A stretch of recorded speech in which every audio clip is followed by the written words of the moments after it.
thank you so much, man, for taking some time out to talk to us. Yeah, for real. So how was your Halloween? Did you do anything cool?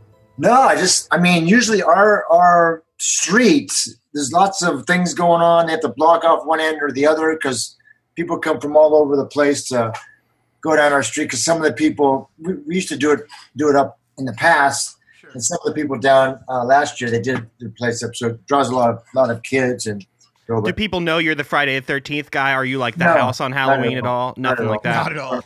We didn't get one knock on the door, one ring on the gate last night, which was fine by me. But. Nice. Okay, so low key Halloween. That's I mean, we were concerned. My partner and I were concerned about the efficacy of like trick or treating. We were like, I don't necessarily know that it's because kids just are germy already. Yeah. No, I thought about like a 6-inch pipe and then just drop the candy to the sheet. Right. I was thinking like a T-shirt gun with just bundles of candy. Like slingshot some Jolly Ranchers from a distance. Get some slime on there. Exactly. Yeah. Well, speaking of the pandemic, man, how have you been doing pandemic? I have been. I run a construction company, so we're essential services. So I'm able to get out of the house every morning, which is kind of cool. And everyone has masks on, and I have a buddy of mine who's a first AD on a show, and he sent me a picture of the production office that he goes to every day. Oh, wow. And dude, they're in scrubs and masks and gowns and gloves and all kinds of shit. Yeah. And what's really amazed me is how quickly everybody has just sort of adjusted to this new normal. And like no one's like, I'm still freaked the fuck out when I see people, walking around in hazmat suits. And like I manage a coffee chain for a living, and like I'm still not really comfortable with the idea of everybody wearing masks. Like it freaks me out. Who comes in the hazmat suits? So is it the customers or? Oh, I've had plenty of customers come in and like gloves. I've seen gloves. I've seen masks. I mean, to be fair, we live close to Fort Detrick, so those could be actual hazmat people. Yeah, exactly. Right. No, I have had customers come in like makeshift hazmat suits. Like I had a lady came in that had like essentially a plastic bag with like a vent in the top. People die that way, lady. Straw going in. Yeah. Right. Exactly. Play with the plastic. Now it's okay to play with the plastic bag. All right. Right. Yeah, exactly. Get the snorkel in first. Right. Well, and again, it's funny that like we live our whole lives. I've lived my whole life up to this point being told not to do shit like that, and now it's totally acceptable to wear a plastic bag in your face. Yeah, exactly. Like, what does mom know anyway? Yeah, right. Exactly. So, Thom, thanks for joining. We watched Never Hike in the Snow, both of us recently. Cool. Yeah, little too short. I wanted more, right? That's exactly how I felt. Yeah. It felt like the setup to like one of maybe the best Friday 13th I've been wanting to see. Like it hit me so hard when it stopped because I was like, oh yeah. Like I knew it was a half hour going in, but I forgot by the time we got to the end. Get wrapped up into it. Like I had the same experience. And we had the director Vincent on the show recently, and we talked to him about it. I mean, how is it working with maybe the biggest Friday the 13th fan in the world? He's a geek, isn't he? He's like he really is. Totally geeked out. Yeah. Oh yeah. We thought we were pretty big fans, but we were wrong. Yeah. He put it in perspective. Yeah. No. He's an encyclopedia. I mean, that's one of the reasons I got involved in Never Hike Alone. It's just because his enthusiasm and the script was great, and what they had shot. A good friend of mine is a writer. His roommate's friend was the executive producer, Barry J. And that's how I met Vincent through Barry J. because he was executive producing. Okay. And so my friend said, would you please, this guy found out that I know you and he's a big Friday fan. And would you mind meeting him? Because he's been bugging me for like a year and a half. I said, okay, sure. Joe. Let's go have some dinner. You're buying. Yeah, there you go. Fine. So we met, and then I was talking to Barry, and I'm doing this. Would you be interested in doing this fan film? And I'm like, in my mind, think fucking fan film. Right. Yeah. Yeah, sure. I was telling him. I said, send it over. And he goes, yeah, we've already shot half. I said, great, send it all over. So he did, and I saw the first half of it, or what they had shot. Looked amazing. Right. Oh, yeah. It looked amazing. I mean, the opening sequence and stuff like that. It was just phenomenal. The production value was amazing. And then he sent the script, and I met with Vincent after that. And we found a place where it might make sense where Tommy Jarvis could come back. And sure, that's what I really appreciate about Vincent's view is he's really interested in a long, cohesive arc, you know, and then like tying up some loose ends that the movies really didn't care to tie up so much. Yeah, for sure. I did ask him though. I said, you know, in Never Hike in the Snow, I said, "Who's lighting the candles?" I mean, it has to be Jason. Jason lighting the candles? It has to be. I'm against that. I mean, right? Are they? You just think that to go on? Is that going back to the supernatural shit? Yeah. Something about Jason holding like a Bic lighter, just really. Yeah, right. I don't see it. Maybe he has a guy. No, he poo-pooed that off. And he goes, "Well, if they're thinking about that, they're thinking about the wrong thing." I said, okay, I'm just saying. Well, yeah, but what he has to realize is that the horror community, someone is thinking about that. And someone's going to bring that up at convention. I'll take the heat on that one. But that's in the grand scheme of like plot holes that have existed in Friday the 13th movies, that's a small one. Candles, you know, they rank low. Yes, right. But it was fun seeing you reprise Tommy Jarvis in that movie. What has it been like taking the reins back from a character that you haven't played in so long? Well, it wasn't my idea of how Tommy Jarvis would be reintroduced, I guess. I always thought it was I don't know why they didn't do just a continuation of part 6. That would have made more sense to me and keep the fluidity of it going and have me and Jason going at it, you know, until someone dies again. Sure. Yeah, I think a lot of fans have asked that question is why did the sequels forget about Tommy Jarvis and move on to what they did in part 7 and Jason Takes Manhattan? So somebody just sent me a script actually 35 years later, and Tommy Jarvis buying the property and girlfriend and having a daughter with Megan, who were divorced, of course, because you know, Tommy's still obsessed with Jason coming back, even though he put him under. And then there was I thought it was genius, the fact of global warming. So the water level in Camp Crystal Lake was going down and down. And I said, that's so cool. You can do like an overhead drone shot of the lake, and you can see Jason underwater. You could just maybe see his head. Hey, that's cool. Get a shot of him. Just the water's only like 12 inches above his head or something. Oh, that's fucking terrifying. And then have a motorboat go by or have a lightning hit it like in part 6. Yeah, hit it top of the head and jolt back up, stuff like that. That's pretty good. I like that. That's brilliant. And I kind of like the idea of Tommy Jarvis as this lighthouse keeper who like buys the property and like goes back. Well, I always saw him as, you know, kind of being obsessed, even though Jason's in his water grave. Kind of living off the land and having a cabin and getting some dogs in there and setting traps because he knows he's coming back. I mean, he's paranoid. Setting traps all over Camp Crystal Lake and then buying the property possibly, going to Wessex County every month, every couple of months to get supplies and stuff like that. But just he's got to figure out some way for him to make some cash because everyone needs money. Right. He's got a family and like several dogs at this point. Right. Yeah, exactly. He's got to feed the dogs. Well, you've already kind of hit on the point that Tommy and Jason are kind of arch nemesis with each other. That was the other thing about Never Hike in the Snow is like I can kick Jason's ass but fucking let a deputy arrest me. Right. Rick the Dick? Well, right, exactly. You bang guy? I'm going to get t-shirts, Rick the Dick, Tommy Jarvis. I'll buy one right now. Well, and this is probably like the first personal victory Rick the Dick has had since he bought the laser scope in Friday the 13th Part 6. Yes, of course. It's a big moment for him. He needs this win. He just got out of jail. What are you talking about? He's lucky to be alive. So why do you think that fans have latched on so hard to Tommy as a character in it? Because we had somebody to root for. That's why. Fair.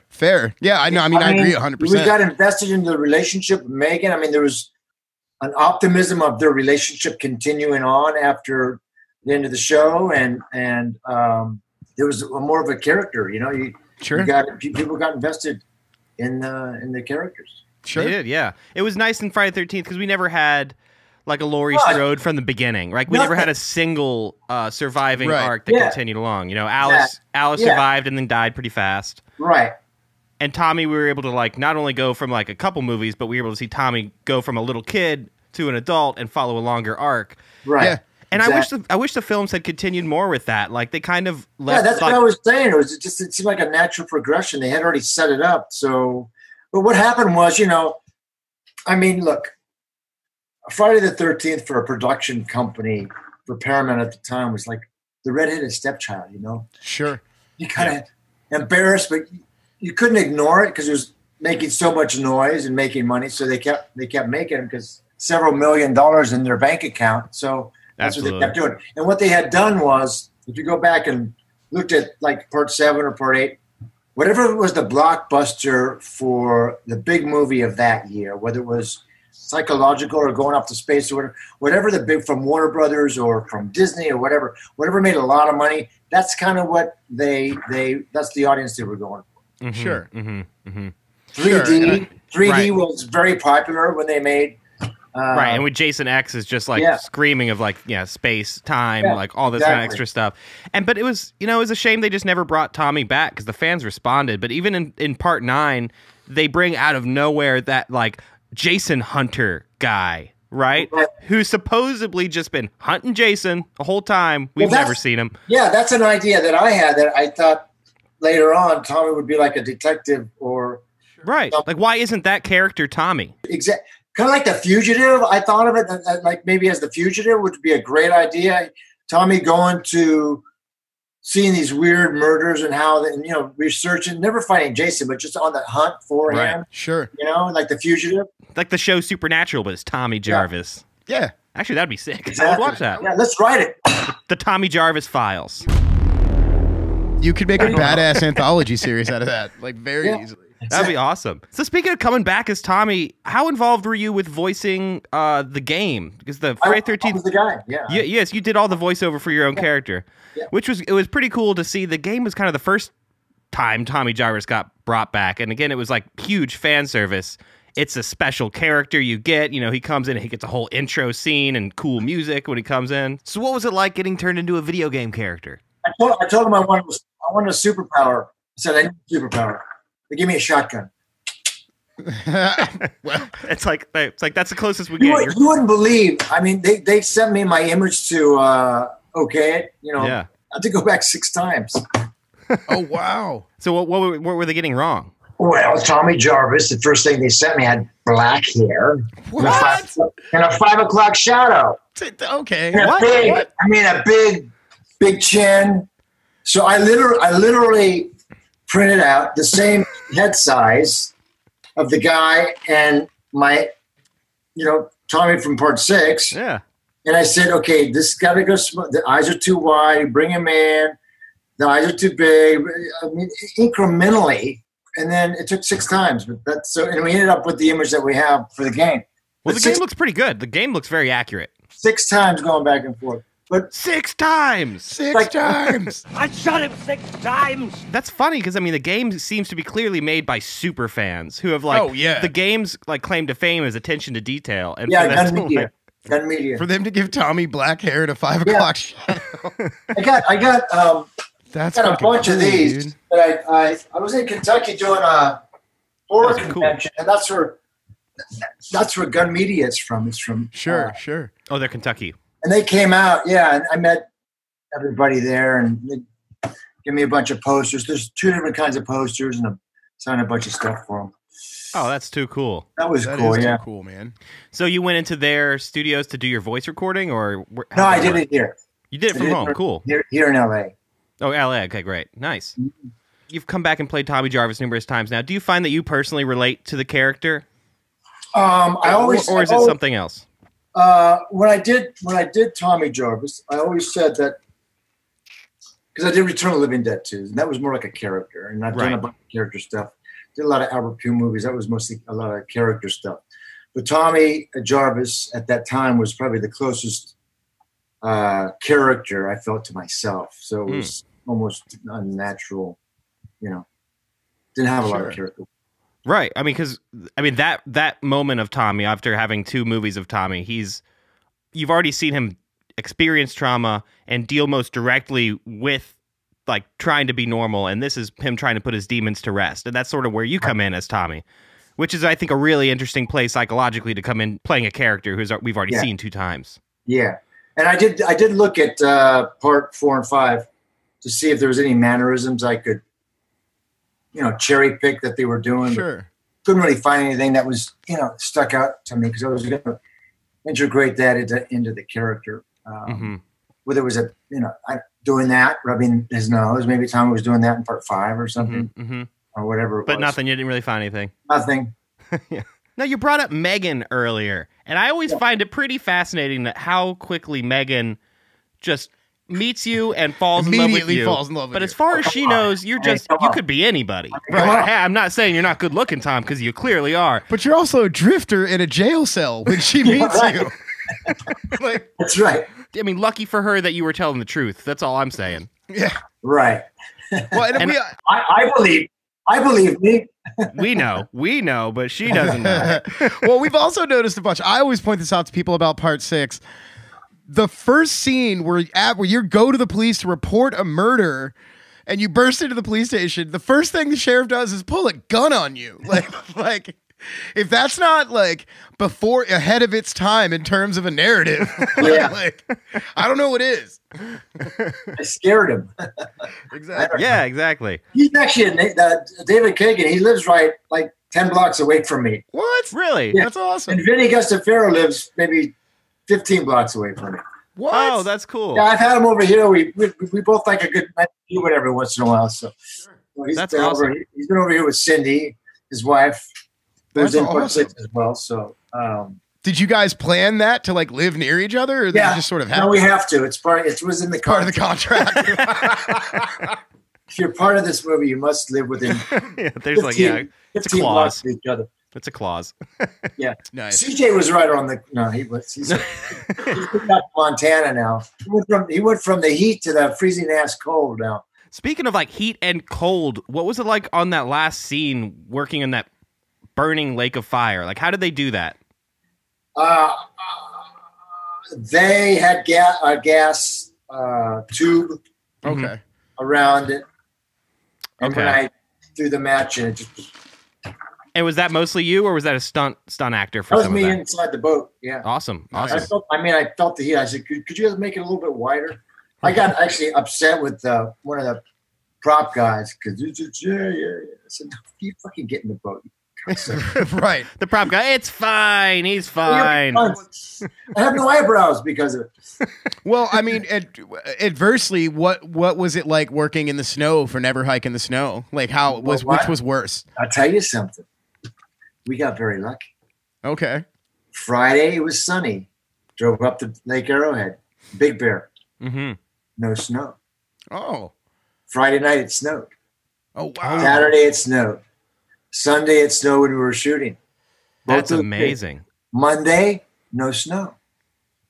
Meant to be. Wow. We were talking about changing the name. Never Hike in the Mud.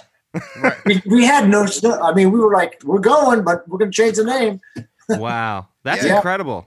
That's incredible. It's licking down on us. And I know we talked with Vincent about this. How long were you up there shooting with them?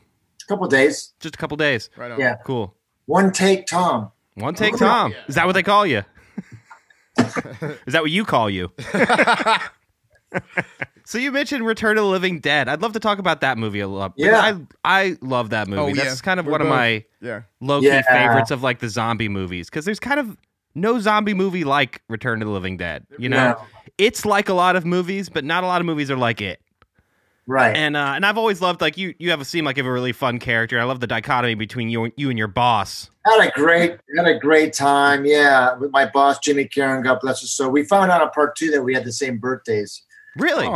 Yeah. I was like, that's so weird. Maybe that's why we, Abbott and Costello, we get along so well. And I think you can really feel that you guys had a lot of fun on that movie, because when you watch the movie, it just has that vibe that's... Yeah. Well, Dan did a smart thing. We rehearsed for 2 weeks before we went into principal photography. So everyone kind of meshed and gelled. Yeah. Except for Clue. Clue was hired at the very last minute. But yeah, so everyone got along great, and yeah, it worked. For an actor, that's a great role to have. Being this innocent, nice kid, punk rocker, and going into a brain craving zombie. That was a lot of fun. Yeah, talk about a character arc. Yeah, right. Unbelievable. Yeah. So can you tell me a little bit about working with Dan O'Bannon? Because he's pretty legendary. I would love to know what it was like working with him as a director. He was, he liked me, so I always felt like he saw himself as the Freddy in that movie. So it was really, I always go back to that one. It was this very special experience for me. It was a collaboration. I mean, for a writer director to be open to suggestions is kind of unusual, because the writer wants you to stick to his written words because they poured their heart and soul into it. And for him to let that go and truly be a collaboration, because a lot of the stuff, maybe 15% of it was kind of ad lib, and then Dan just went with the flow. Right. I think that's a sign of a good director, because you have to understand what's organically happening in front of you. Yes, exactly.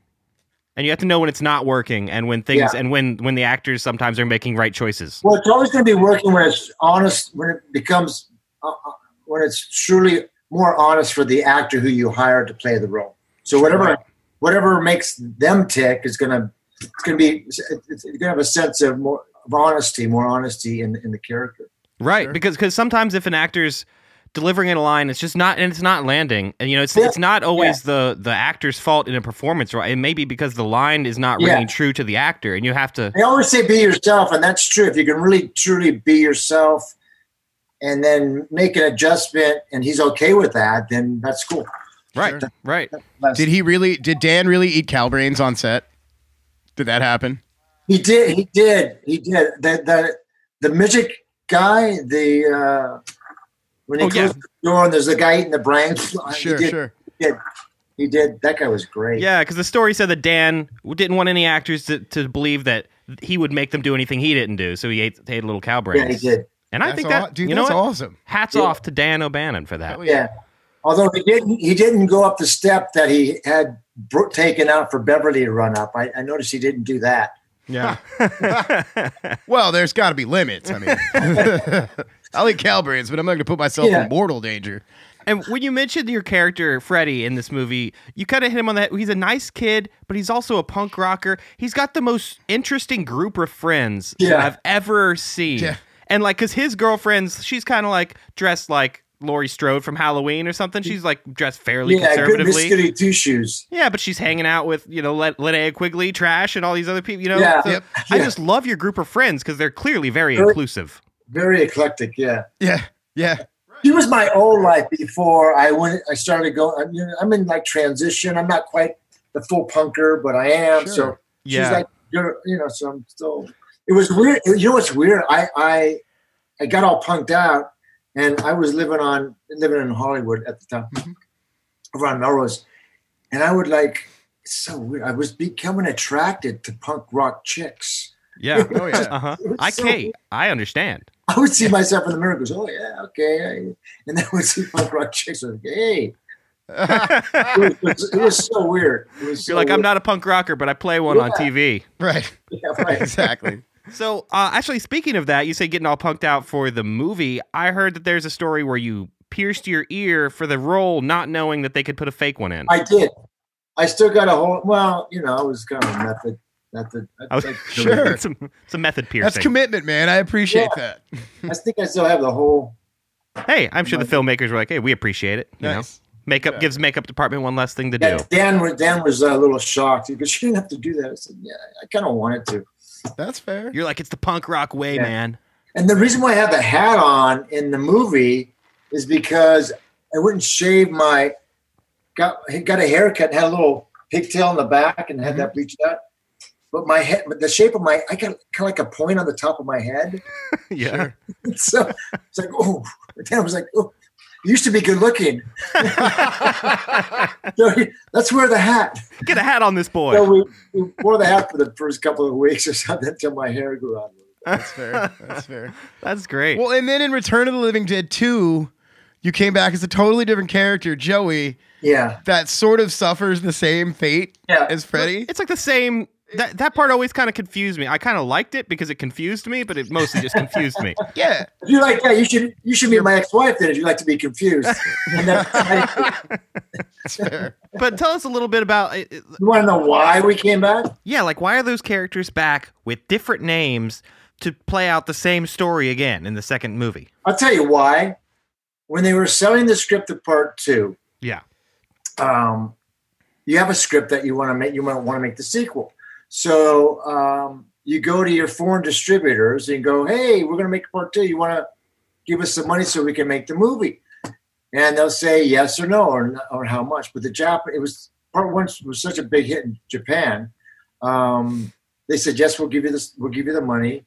We'll give you this amount of money, but you have to have those 2 guys come back in the sequel. Oh, so that was like an early designating thing. Japanese distributors requested that we came back, and that's the only reason why. They're like, well, they're dead, right? And right. This is a movie about dead people coming back, right? We don't care.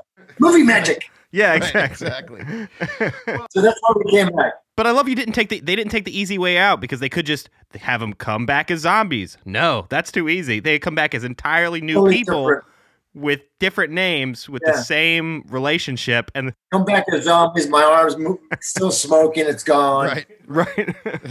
Jimmy Carrey. And what was your experience like on that film? Because it wasn't Dan O'Bannon. It was like a different crew of people trying to sort of recreate that magic. Was it the same thing, or was it? Did it feel different? Totally different. Totally different. Sure. Was the fun not as present anymore? Hated the script. Hated the director. Sure. No, I mean, well, you've been quoted as saying the best thing about that movie was craft services. Yeah. I think And I is it because the food was really good or the experience was bad? It was really good. Right. There was lobster. Every day. No, I felt like the director lost a bet, so he had to make the movie. Oh, okay. Fair enough. I mean, you can be an asshole in Hollywood and talented. Well, you can't be an asshole and untalented in Hollywood. That's true. Oh, yeah. I think that's the entertainment industry in general. Exactly. Mm-hmm. Tell that guy. Yeah, exactly. Yeah. Kenny. But it would be so hard to recreate the magic, I think, of Return of the Living Dead 1. You know what? It was, and that's another thing I don't like about, a big thing I don't like about part 2 is part 1, it's truly a dark comedy. Oh, yeah. What you're laughing at is the situations, and you can't believe what you're watching, that these kids get themselves into. Sure. Yeah. I mean, the half corpse, the butterflies, the split dog. Yes. The zombie out and having to knock him out. Cutting his head off. I mean, I remember watching that and going, I was like laughing, but I couldn't watch it at the same time. I was like, oh, God. Yeah, it's like the perfect blend of horrific. I've never felt that in a movie since or before that. So, and then just genius how it plays. And then part 2, of course, went for the jokes. Right. And yeah, that's where they made the mistake. Right, but you're never going to top the joke in the first movie when the zombie crawls into the emergency vehicle and gets on the horn and asks for send more paramedics. Yeah. That's probably it's iconic. And I think you nailed it because it's like what is happening in that movie is genuinely horrific. And I think if it wasn't, if the horror and the comedy weren't like playing equal roles in that script, the comedy wouldn't land as hard. Yeah. Yeah, it was just amazing. And that's kind of Dan O'Bannon, like that's a specific voice, and that's why I think I think so. I was making a drama. I wasn't making a comedy. Right. I was all in. Well, that's why it works though, because if you play it for laughs, it's not going to land. That was my point about part 2. Mm-hmm. Yeah, they played it for the laughs. Well, and what you just hit on there, I think, is true about some of the best comedies ever made. Is that the guys making them are not making comedies? Yeah. They make this is a sort of a trite example, but like the first Pirates of the Caribbean movie was Jack Sparrow was written as a straight character, and Johnny Depp played him. Differently, right? But then with the other movies, they started writing him as a funnier character, and it just didn't work. but it worked in the first movie because Johnny Depp understood how to do that. That's what I loved about Midnight Run too. Have you guys ever seen that with Robert De Niro and Charles Grodin? Yeah. Yeah, it cracks me up. Oh yeah. Well, and again, like anything that De Niro has ever done comedy wise, he's doing a drama and being funny. Absolutely. Like it's the writing it's the situations or the writing that he's selling. Seriously, and that makes it work so well. Like a great example is the Analyze This and Analyze That movies, where it's like the only reason that's funny is because he's playing a real mafia don in that film, surrounded by idiots. And I think Friday the 13th Part 6 has a lot of that too, because like one thing that people latch onto that movie with is the fun element that it brings. Yeah, that's more a little on the nose too for the comedy and stuff. Yeah, Well, that's when that series really started to take that direction and embrace that a lot more. Yeah. But again, even in that, you were playing Tommy as a dramatic character, right? You were the straight man in that, and I think. But there's other elements in that movie that like the paintball stuff and the guys running around. Right. Oh yeah. Like a little bit more comedic. Oh yeah, that's definitely a comedic subplot. It's like it's almost like a different movie. It is. Sure. It always kind of feels that way, and it really is. You jump to these paintballers, you're there for about 4 minutes, and then you never go back to it ever again. Right. And it makes zero sense. Which I mean, that segment is great for itself, but like I said, it feels like it's a different movie. Yeah. Sure. I always crack up though at the one guy who's just so unnecessarily angry, and he's like, "Women shouldn't be allowed to play paintball," and then he just dies, and you're like, "Well, that was quick." Well, I guess misogyny has no place here. Jason does not stand for that. Yeah, exactly. So, not to pivot too hard, but Killer Therapy. Can you tell us a little bit? I know you have it coming out. Can you tell us a little bit about it? Yeah, it's out. It's already out. And we just got nominated from the VHS Awards or something. Very cool. Best supporting actor. I hadn't heard about it till you emailed me about it. So where can we see it? It's on Amazon. And the guy who wrote and directed it, Barry J., was the executive producer on Never Hike Alone. Oh, okay. Tell us a little bit about that film. It's about a kid who my wife and I have a child, and he's growing up. Now she was adopted, so we don't know what her medical background is. Sure. So the kid's a little off, so we put him in therapy, trying to figure out what's going on. And the therapists do different things to him, which acerbate his condition and make him worse. Like one molests him, another one gives him electric shock therapy. Oh, wow. So he really fucks with him, and he becomes a serial killer. Oh, wow. Okay. That sounds all right. That sounds dark. I'm gonna go home and watch it tonight. Yeah. No, it's very creepy. He goes back and he gets revenge on the therapists, and one of them, the electric shock therapy, it's put him in the car, asphyxiates him, and then gives him electric shock therapy with the jumper cables. Oh yes. Wow. One here and then one in the eye, and it's like blood all over. Awesome. Sold. It's a disturbing movie, to say the least, and you guys will love it. Yes, it sounds like up our alley. Exactly. So you say you run a construction company, but you're also clearly still doing films. Well, I stopped for a long time. I had kids, and now they're getting older, and then because of the game, and people have been reaching out to me. Barry J., I mean, he's one of the reasons why I got back into it, and it's like started this whole research. I also did a Western, which just came out a few months ago, called Warpath. We shot that in Michigan. Oh, wow. Oh, awesome. The old school Western, which was a lot of fun. Yeah, you don't see that. But did they build a Western town for the set? Yeah. Was that also Barry J. or no? No, this is Josh Becker. Okay. Very cool. So that was a lot of fun. So that came out, and then we had Never Hike in the Snow came out. So I've been getting back into it. That's awesome. That's great to hear. It's fun, yeah. And we know Vincent has talked with us about a lot of plans for future Never Hike movies. Yeah, big plans, and we'll hopefully shoot the sequel to Never Hike Alone, right, which is a continuation of where we left off. But you do see, I've talked to Vincent about, you do see parts of like Jason's, the fight scene I have with Jason, you hear. Yes. When the guys are inside the ambulance, yeah. You're gonna see it. Oh, great! What? Great. Yes. So you're gonna go back a little bit, and it'll be from Tommy's perspective. Sure. You see the fight. You see where I'm coming from. Now that the cat's out of the bag, and that I'm back in, you see, and then I take the kid to the hospital, and then Rick Cologne shows up again. There he is. A couple of deputies. You bang. He's like a bad penny. And he's got all those guys, hooked up with the high-tech laser. His whole police force has the lasers. It's just a bunch of lasers. Cannot tell you how much I love that is a centralized plot point. Like that's wonderful. They're just like Predator with like lasers attached to their shoulders now. Exactly. So he thinks I'm crazy, and as always. Sure. Well, that's exciting. I can't wait to see all this stuff. Yeah, it should be cool. So let's talk a little bit about some of your favorite movies. Are you mainly a big horror fan? Are you like everything, or what's your favorite kind of movies? Not really. I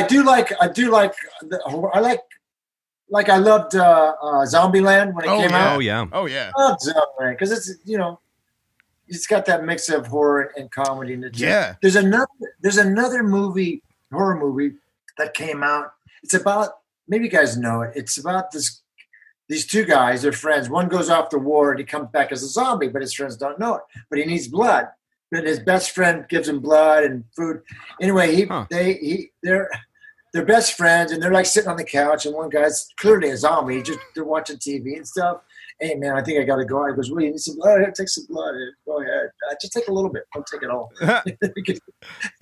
So, and then they go to the one guy, the zombie guy, goes to a liquor store, and he gets robbed, and the bad guy shoots him, and he finds out he's a zombie, he can't die. So then he kills the guy, so he becomes a vigilante. Oh. So his buddy and him become a vigilante together. Oh hell yeah! And his buddy ends up dying, and then he becomes a zombie too. So they both become zombies. They're like zombie buddies. Yeah, they're zombie buddies, but it's just. They're just saying, hey, man, yeah.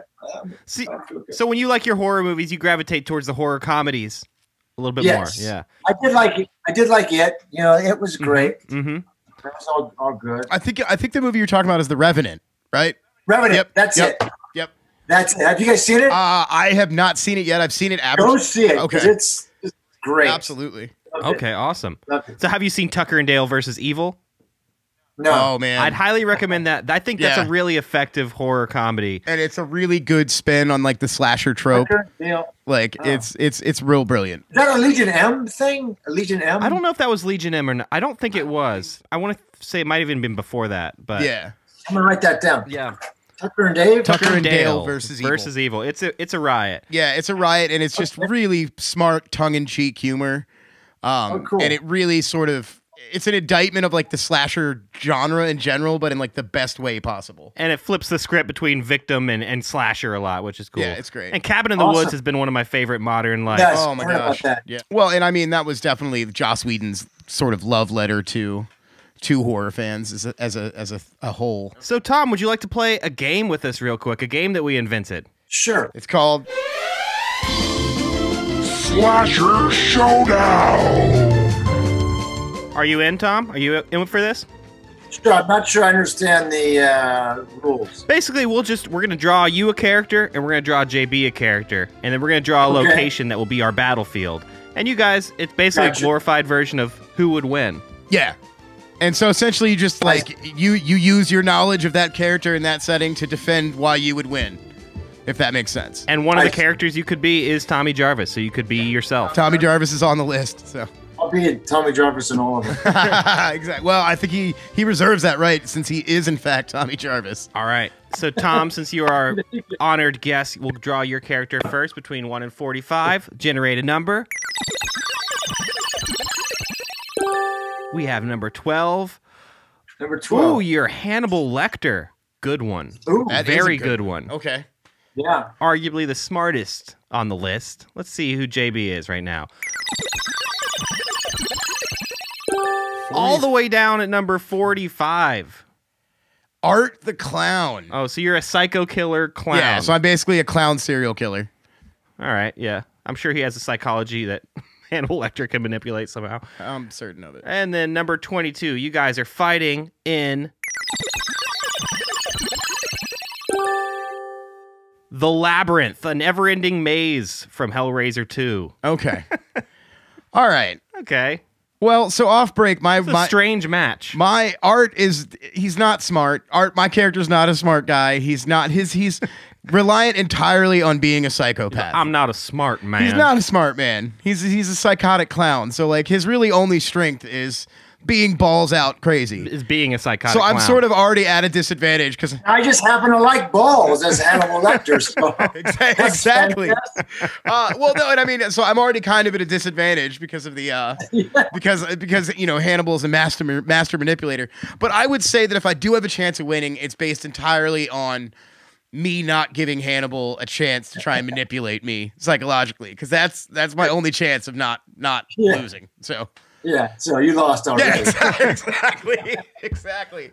So, Thom, what's your approach as Hannibal when you're fighting a psychotic clown? What's Hannibal going to do? Well, unbeknownst to you, I happen to Hannibal has the labyrinth has a photographic memory, so he knows all the ins and outs of it. Oh shit! Thom's good at this game. I like it. So there's no escape for you, and I just happen to like your big balls, so you know what? Fine. So I'm gonna give it to Thom. I'm thinking Thom wins. I'm thinking for lunch we're gonna have like some elbow pasta or something like that. Oh yeah, nice. I love that. Like off break, Thom Mathews is 70% better than anyone else who has played this game. He's like, listen, I beat Jason. All right, I can beat your clown. I'm fucking Tommy precious Jarvis, little clown.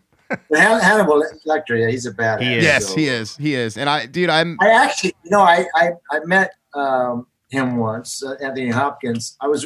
Before I started acting, I went to work at Lorimar Productions with the sole thing in getting my SAG card. Okay, gotcha. Yeah, I was there for about 2 years, but I worked in a department called Management Services, and they kind of took care of all the producers and ran around. And my job was to fill in, like when the receptionist went out to lunch, I would sit at the receptionist desk, and people would come up the elevators, and I would tell them which department. Well, I had just seen. What's the puppet movie that Magic, I think. Yeah. Fantastic movie. I just seen it the night before. Anthony Hopkins comes walking through the door, and I fucking went blank because he asked for a department, and I just looked at him and go, "Who should I say is calling?" And I just had seen the movie the night before, and I adored the movie, and I adored him. I was just like. Was he Sir Anthony at that point? He did say Tony, which kind of made it even more wrong for my stupid brain at the time. Yeah. He was going to accounting to pick up a check, so you just got a little starstruck. Hey, I understand. It's Anthony Hopkins, man. Tony Hopkins. Now imagine if that had been like 25 years later, like post Silence of the Lambs, and it happened. Yeah. Like you just stroke out. He's like, I'm Sir Tony Hopkins to you. Yeah, exactly. He would have given his entire title, like Sir Anthony Hopkins. Yeah. Thom, thank you so much, man. Guys, my pleasure. Thank you so much. Yeah, and thanks for giving us your time. It's been awesome chatting with you. Awesome. Cool. Yeah. Cool. And we are excited for more Never Hike films. We're excited. We're definitely going to go check out Killer Therapy. We'll post links for all those movies and all that stuff for some of our listeners to check out as well. Yeah. Awesome. Cool. Thank you so much, man. Okay, guys. Thanks for having me on. Bye, brother. Have a great afternoon. Bye, Thom. Pleasure. See ya.